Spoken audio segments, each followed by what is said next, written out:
Just go on with your devotional service as usual. Srila Prabhupada himself waited like 12 years before he took initiation from Bhaktisiddhanta Saraswati after meeting him. Huh? So, why do you need to have like another guru immediately? Just like relax, Let Krishna reveal the process. Huh? Don't be anxious to jump up to the highest process immediately. If you're not qualified, you're just going to fall down. Yeah? So better not to fall down. Better to go cautiously, step by step, as the qualification is there. It's like if you try to drive in Mexico City without ability. Well, in Mexico City. Yeah, Mexico City is real special. You better learn to drive. Yeah, I rode in Uddhava's car for a year before I even attempted to drive in Mexico City. Because the rules of the road are different. Huh? If you're used to driving in America where everybody follows the rules, and then you go to a place where the rules are taken as merely a suggestion, if you feel like it today, maybe you follow. Yeah? Red light means slow down a little. So it's risky. Yeah. So it's very risky if you don't understand or you can't follow those rules to play in that environment. See? So similarly, if you don't have those 4 regulative principles mastered, if there's still some problem, some difficulty, then don't go to the higher platform, because you'd fall down. You don't want to have an accident. That's why I didn't drive in Mexico City for so long. I waited until I understood how everybody's doing, Then it was okay. So similarly, we want to be very cautious that we don't commit offenses to the holy name, that we don't take up a mantra that's too far beyond where we actually are spiritually. From Swati, is Dwara Sakshara mantra still in Madhurya Rasa? Is there any other mantra suggested in Sakya Rasa? No, all these mantras can be chanted in any rasa.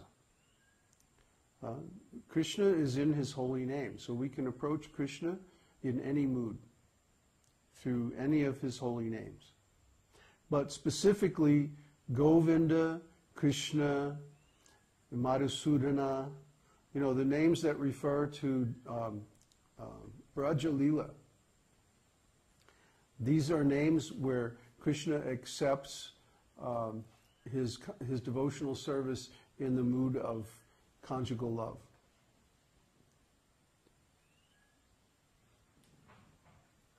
Question. So, in Srimad Bhagavatam, we talk about Dhruva Maharaj chanting Om Namo Bhagavate Vasudevaya as his japa mantra. Yes. And then he realizes Krishna, and he starts chanting it when he has material desires for the kingdom. That's right. But at the end of chanting all this stuff, he develops love of God, and he gives up he doesn't have any more material desires, although he gets the result of that. So at that, the chanting of this mantra, Om Namo Bhagavate Vasudevaya, that also takes away all our material desires and gives us love of God. But it also gives the result of the material desire. Just like Dhruva Maharaj. When the Lord appeared to him, he said, okay, now you're going to get the kingdom. And Dhruva Maharaj said, I don't want the kingdom anymore, I just want you.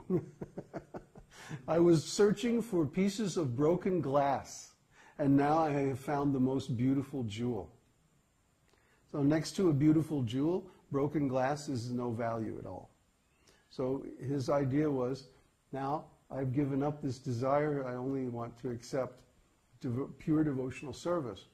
But the Lord said, but you chanted my name purely, offenselessly, with the material desire. So you have to accept the result.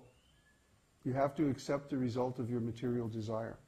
What does it mean, offenselessly with the material desire? So it's possible to chant offenselessly? Oh yeah, yeah.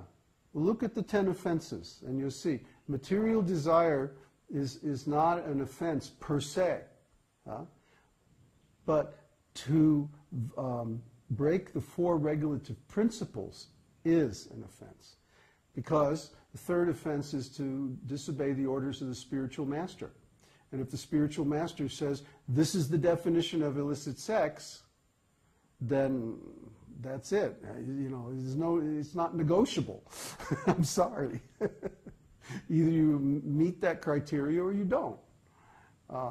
So if you break that rule or try to waffle of the definition, then that's an offense to the spiritual master, and that's an offense to the holy name. So that's why I'm saying offenselessly. But let's say a person has a material desire for son. Huh? A son. Yeah. Huh? A child. Yeah. But not just any child. He wants to have a pure devotee child. Like Prabhupada's father. Prabhupada's father wanted to have a child who is a servant of Srimati Radharani. That was his specific desire.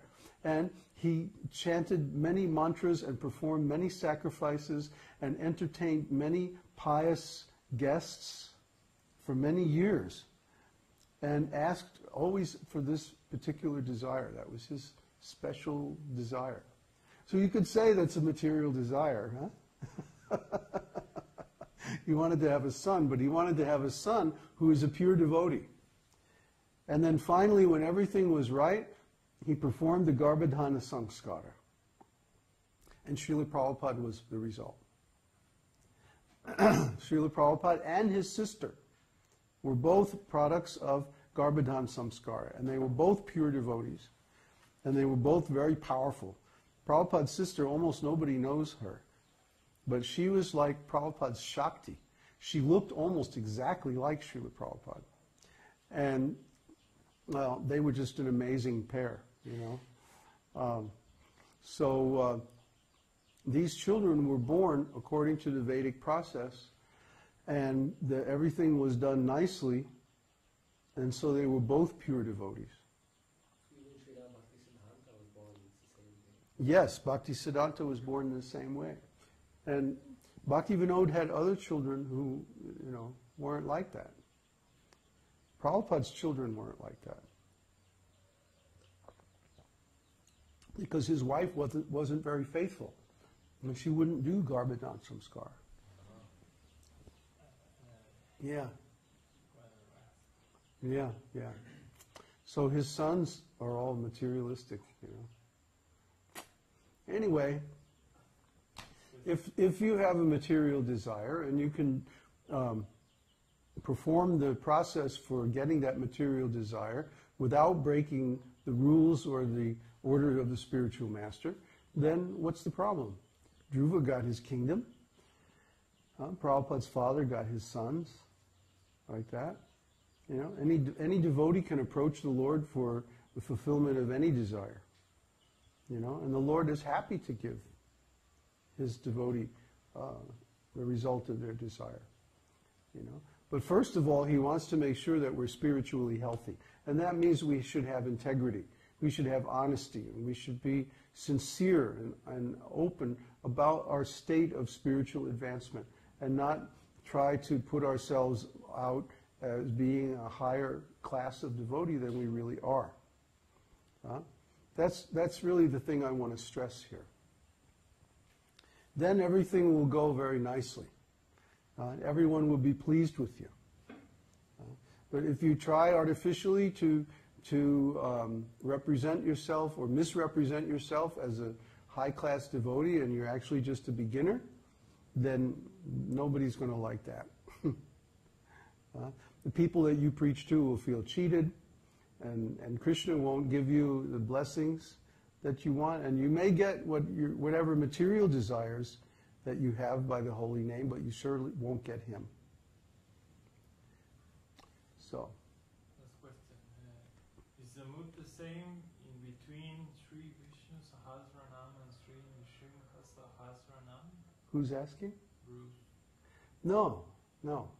Because Nrsimha Sahasranam is addressed to Lord Nrsimha. And Vishnu Sahasranam is addressed to Lord Vishnu. They're different. You get to know them. Huh? You find out how they're different. Yeah. They're different aspects of Krishna's personality, so they're in different mood. So, speaking of Lord Nrsimha, let me play the drum. And you play the drone, like last night. Yeah. No, I want you to play Rachmaninoff's second piano concerto on the harmonium.